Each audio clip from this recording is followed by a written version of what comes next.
As per merit যে সমস্ত ছাত্রছাত্রী মাধ্যমিকে এবং উচ্চ মাধ্যমিকে যেরকম রেজাল্ট করবে তার ভিত্তিতে আমি সমস্ত ছাত্রছাত্রীর জন্য এখান থেকে বসে বিভিন্ন রকমের যে সমস্ত অর্গানাইজেশনের স্কলারশিপ আছে, সেটা গভর্নমেন্ট নন গভর্নমেন্ট স্কলারশিপ আছে, সেইগুলোর সঠিক ইনফরমেশন দিয়ে তাদেরকে প্রোভাইড করানোটাও আমার এই গীতাঞ্জলি কনসালটেন্সি সার্ভিসের একটা কাজের একটা পার্ট হিসাবে এটাকে আমি ভেবেছি, এবং সেটার ওপর ভিত্তি করেই আমি সেই পড়াশোনাটা তাদের যাতে থেমে না থাকে সেইটার ওপরে আমি কাজ করতে চাইছি। মাধ্যমিক আর উচ্চ মাধ্যমিকের পর বিএ পাস করবার পর কোন দিকে ছেলে মেয়েরা কোন প্রফেশনটাকে বেছে নেবেন, কিভাবে তাদের কেরিয়ার গঠন করবেন, সমস্তই পথ দেখাচ্ছেন মানে ছাত্রছাত্রীদের জন্য অ্যাডভাইজারি মানে উপদেষ্টা হিসাবে, এবং ছাত্রছাত্রীদের বিভিন্ন প্রবেশিকা যে পরীক্ষা তাদের ক্ষেত্রে কি সহায়ক ভূমিকা গ্রহণ করছেন।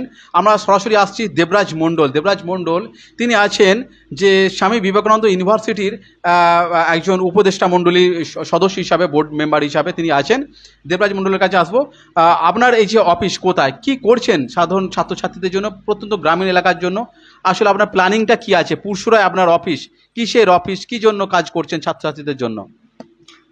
প্রথমত সবাইকে অসংখ্য ধন্যবাদ এবং নমস্কার, এবং আপনাকে অসংখ্য ধন্যবাদ।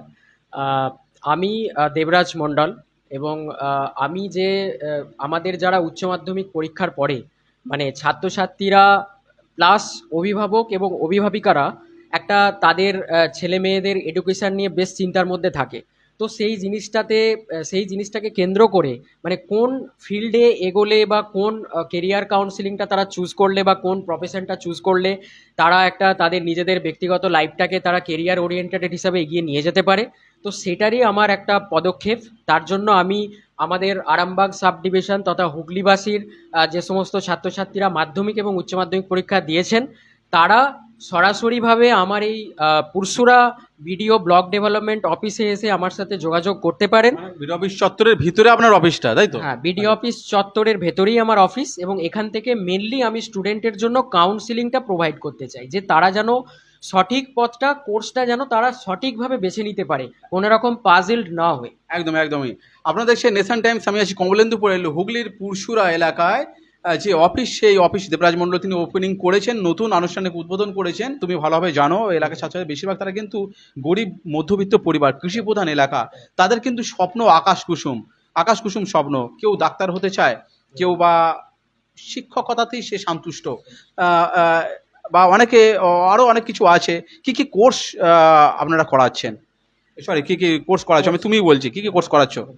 হ্যাঁ, তো স্যার এখানে আমাদের যেরকম আপনি বললেন যে গ্রাম কেন্দ্রিক ছাত্রছাত্রীরা, আমিও একটা মানে আমরাও বা যখন পড়াশোনা করেছি কোনো গ্রামের স্কুল থেকে উচ্চশিক্ষা নিয়ে হয়তো আমরা এই এই জায়গাটাতে আসতে পেরেছি, তো সেই মানুষের যে উচ্চ আকাঙ্ক্ষা বা যে যে যে সমস্ত ছাত্রছাত্রীরা একটা উচ্চ আকাঙ্ক্ষা দেখছে যে আমি এতটা দূর এগোতে চাই এবং এত এত সুন্দরভাবে আমার কেরিয়ার প্রফেশনটাকে আমি এগিয়ে নিয়ে যেতে চাই, তো তার জন্য আমরা বিভিন্ন রকম industrial course in the sense যেগুলো আপনার প্রফেশনাল কোর্স, যেমন ধরুন উচ্চ মাধ্যমিক পরীক্ষার পরে এগ্রিকালচার ডিপার্টমেন্ট নিয়ে পড়াশোনা করা যায়, তারপরে ব্যাচেলার ম্যানেজমেন্ট নিয়ে পড়াশোনা করা যায়, ইঞ্জিনিয়ারিং নিয়ে পড়াশোনা করা যায়, ডিপ্লোমা ইঞ্জিনিয়ারিং আছে, বিভিন্ন বিষয়ের বিভিন্ন রকম প্রফেশনাল কোর্সের ভাগ আছে। সেই সব কোর্সের যে অপশানগুলো থাকে যেগুলো আমরা সচরাচর জানি না বা আমাদের কাছে কোনো ইনফরমেশান থাকে না, সেই জিনিসগুলোই প্রোভাইড করা বা সঠিক ইনফরমেশানটা আমরা আমাদের এই অফিস থেকে আমি প্রোভাইড করতে চাইছি। আচ্ছা, ছাত্রছাত্রী যখন ভর্তি হবে, যারা তখন ক্লাস করবে, কি যেমন এখানে আমরা দেখতে পাচ্ছি যে school of humanities and social science, BA MA PhD, social of computer science করা আছে, আদার্স পিএইচডি কোর্স করা আছে, social of management, school and science, হ্যাঁ, ব্যাচেলার সায়েন্স আছে, এমএসসি পিএইচডি। এই যে কোর্সগুলো আছে, এই সমস্ত কোর্সগুলো যখন তোমার সেন্টারে ভর্তি হবে তারা কোথায় ক্লাস করবে, তার ইনফ্রাস্ট্রাকচার কি আছে তোমার? হ্যাঁ, ইনফ্রাস্ট্রাকচার এটা আমি প্রথমেই বলেছিলাম যে এইটা আমার একটা কাউন্সিলিং স্টেশন, এখানে এসে স্টুডেন্টরা একটা সঠিক কাউন্সিলিং পাবে, এবং আমাদের যে ইনফ্রাস্ট্রাকচার সরাসরি তারা স্বামী বিবেকানন্দ ইউনিভার্সিটিতে সমস্ত অ্যাডমিশনের ব্যাপারে তারা এখানে যোগাযোগ করতে পারবে। এবং অ্যাডমিশন ফিজ নিয়ে আমি একটা কথা বলছি, অ্যাডমিশন করতে গেলে অনেক সময় কি হয়, গরিব মধ্যবিত্ত পরিবার, একদম সত্যি বিশ্বাস করুন, অনেক ঘটনা এমন হয়েছে আমাদের কাছ থেকে অনেকবার শুনেছি, বাড়ির 2-4 বিঘে জমিতে ধান ফলাবার পর সেই ধান বস্তায় যেভাবে রাখা হয় সেই ধান বিক্রি করে দেওয়া হয়। ধান বিক্রি করে মহাজনের কাছ থেকে টাকা নিয়ে আর গামছায় বগলে বেঁধে নিয়ে কলকাতায় ছেলের কাছে চলে যাওয়া হয় মেসে, যে ছেলের অ্যাডমিশনের জন্য টাকা লাগবে। গরিব বাবা মা আকাশ কুসুম স্বপ্ন যে কোনো রকমে ছেলে যদি চাকরি বাকরি পায় তাহলে তো আর অভাব থাকবে না, সেই কষ্টের দিনগুলো আর থাকবে না। এবং তারা কিন্তু স্বপ্ন দেখে। অ্যাডমিশন করানোটাও বড় কিন্তু চাপ। অবশ্যই। তাহলে এইখানে সেন্টারে থেকে কি সুবিধা, আর কলকাতার ওইখানে সেন্টারে, হায়দ্রাবাদে বিভিন্ন জায়গায় যে সব সেন্টারগুলো আছে, বড় বড় কোর্সগুলো আছে, তোমার কাছে সেন্টার আসবে কেন? তুমি কি ফেসিলিটি দেবে? এই যে আপনি যে বিষয়টা বললেন যে আমাদের এরা উচ্চ আকাঙ্ক্ষা স্বপ্ন নিয়ে এগোয়, বাট হয়তো সেই জায়গাটাতে আর্থিকভাবে তারা হয়তো বিধ্বস্ত হয়ে পড়ে, তারা সেই সেই সুযোগটা পায় না।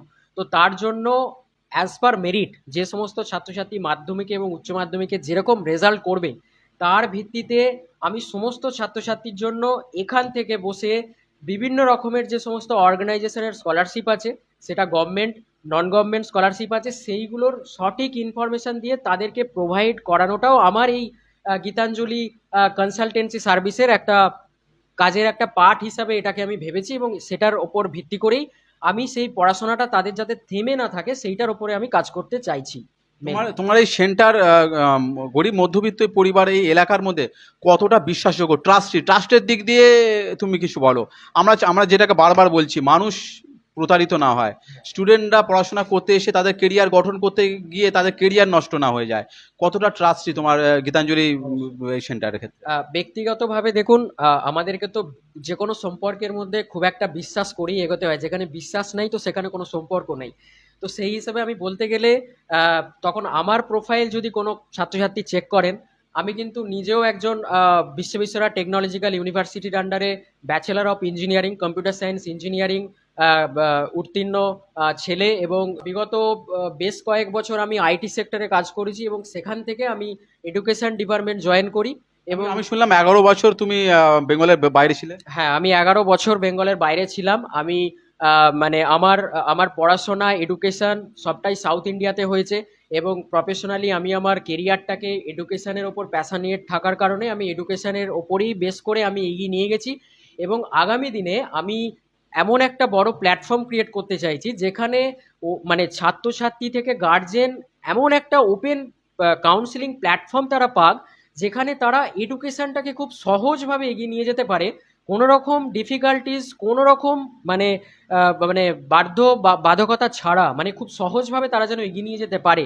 সেটা পয়সার সমস্যা হোক বা তার আর মানে যে কোনো ধরনের সমস্যার ক্ষেত্রে আমি সবসময় আছি। স্টুডেন্টের উদ্দেশ্যে আমি সবসময় কাজ করে যাচ্ছি, এবং আগামী দিনে আপনাদের আশীর্বাদে আমি চাই যে এই প্ল্যাটফর্মটাকে আমি আরো অনেক বড় জায়গায় রিপ্রেজেন্ট করতে পারি। একদমই একদমই। আমরা দেখাচ্ছি একবারেতে যে পুরসুরা এলাকায় যে ছাত্রছাত্রীদের জন্য বিরাট একটা বড় সুযোগ। আর বাসে করে সারাদিন ধরে ওই মুড়ি বেঁধে নিয়ে আরামবাগে নয়, ছেলেমেয়েরা পড়তে যাচ্ছে তারকেশ্বরে, হরিপালে, সিঙ্গুরে, আরামবাগে, কিনা সেখানেতে বড় বড় কোর্সে ভর্তি হয়েছে ছেলে মেয়ে। তাই মা বাবার ঘুম নাই, সকালবেলা উঠি তার জন্য খাদ্য খাবার আর বস্তায় মুড়ি বেঁধে, বস্তায় মানে মানে বলতে হচ্ছে, এরকম ঘটনা দেখেছি। আর তার যে খাদ্য খাবার টিফিন বেঁধে দিয়ে ব্যাগ ব্যাগ তাকে কাজপত্র বই রেডি করে দিয়ে তাকে ছেলে মেয়েকে বাইরে পাঠানো, সে কোর্স করতে যাচ্ছে। কি কোর্স, কোন পথে চলবে, কি কেরিয়ার গঠন করবে, কোনো একটা মানে সাপোর্টিং কোর্স করতে আরামবাগে যেতে হয়। ফিরবে কটায়? সন্ধে নামছে, অনেক সময় বুক ধরপাড়ানি শুরু হয়ে যায় মা বাবার, সন্ধ্যা পেরিয়ে যখন রাত হয়ে যায়। তবে আর আরামবাগে নয়, আর তারকেশ্বরে নয়, আর সিঙ্গুরে নয়, কলকাতায় নয়, একদম গ্রামের ছেলেরা গ্রামে এলাকাতে বসেই কর্পোরেট সেক্টর, কর্পোরেট স্টাইলে বড় বড় ইউনিভার্সিটিতে যে ফেসিলিটিগুলো পায়, যে সাপোর্ট যা পায়, এখান থেকে কিন্তু পাবে। অবাক লাগছে। চলে আসুন হুগলির পুরসুরা বিডি অফিস সংলগ্ন যে অফিস, এই অফিসের চত্বরেতে আমরা শেষের দিকে আসছি। আপনার অফিসের, তোমার অফিসের ঠিকানাটা যদি একবার বলো, বা তোমার ফোন নাম্বার বলো, কারা কিভাবে কন্ট্যাক্ট করবে। আমার ফোন নাম্বার হচ্ছে 8670057757 রিপিট আরেকবার। 8670057757। এবং আমার অফিসের ঠিকানাটা হচ্ছে পুরসুরা বিডিও অফিস, মানে block development office, Pursurah BDO অফিসের ক্যাম্পাসের ভেতরে আমার অফিস। এবং কেউ যদি আরামবাগ থেকে আসতে চান, এক বাসে একদম বিডি অফিস স্টপেজে নেবে এখানে ডাইরেক্টলি আসতে পারে। এবং তারকেশ্বর থেকেও সংলগ্ন চুঁচুড়া বা ওই সাইডের লোকজনেরা আসতে চাইলে তারকেশ্বর থেকেও আরামবাগের যে কোনো বাসেতে চেপে বিডি অফিস বাস স্টপে নামলেই ক্যাম্পাসের ভেতরেই আমার অফিস। ইমেল আইডিটা বলো। আমার ইমেল আইডিটা হচ্ছে গীতাঞ্জলি এডু ইন্ডিয়া @gmail.com। আমি আমার অর্গানাইজেশন ইমেল আইডিটাই বলছি, Gitanjali edu India @gmail.com। GITANJALI Gitanjali edu India EDUINDIA @gmail.com। একদমই আমরাও অনেক অনেক শুভেচ্ছা জানাচ্ছি নেশন টাইমসের পক্ষ থেকে। দেবরাজ মণ্ডল এতক্ষণ ছিলেন নেশন টাইমসের সাথে। আমরা একটা অন্য ছবি, রাজনৈতিক সেই মানে যেটাকে বলা হয় জঞ্জাল থেকে বেরিয়ে, রাজনৈতিক জঞ্জাল অবশ্যই বলতে হয়, প্রচণ্ড যেন অত্যাধিক হয়ে যাচ্ছে, প্রচণ্ড অত্যাধিক গরম আর রাজনৈতিক উত্তাপ দুই মিলে খুব যেন একটা অন্য রকম মহল তৈরি হয়ে গেছিলো। তবে সেই জঞ্জাল থেকে আমরা বেরিয়ে এসেছি, আমি তো মনে করি আমি জঞ্জাল থেকে বেরিয়ে এসেছি। এডুকেশন নিয়ে আমরা ভাবছি, এডুকেশন যেটাকে বলা হয় শিক্ষা জাতির মেরুদণ্ড, যেখানে শিক্ষা নাই সেখানেতে সমাজ ব্যবস্থাটা কিন্তু একদম ধসে যায়। তবে এই এডুকেশনকে নিয়ে কিন্তু দেবরাজ মণ্ডল অনেক, সেও স্বপ্ন দেখছে, গরিব পরিবারের ছেলে, একদম যেটা বলা যায় বিশ্বাসের সাথে অবশ্যই বিশ্বাসের সাথে। আমাদের খবর ভালো লাগলে লাইক কমেন্ট শেয়ার অবশ্যই করবেন। হুগলির পুরসা থেকে কমলেন্দু পুরে নেশন টাইমস।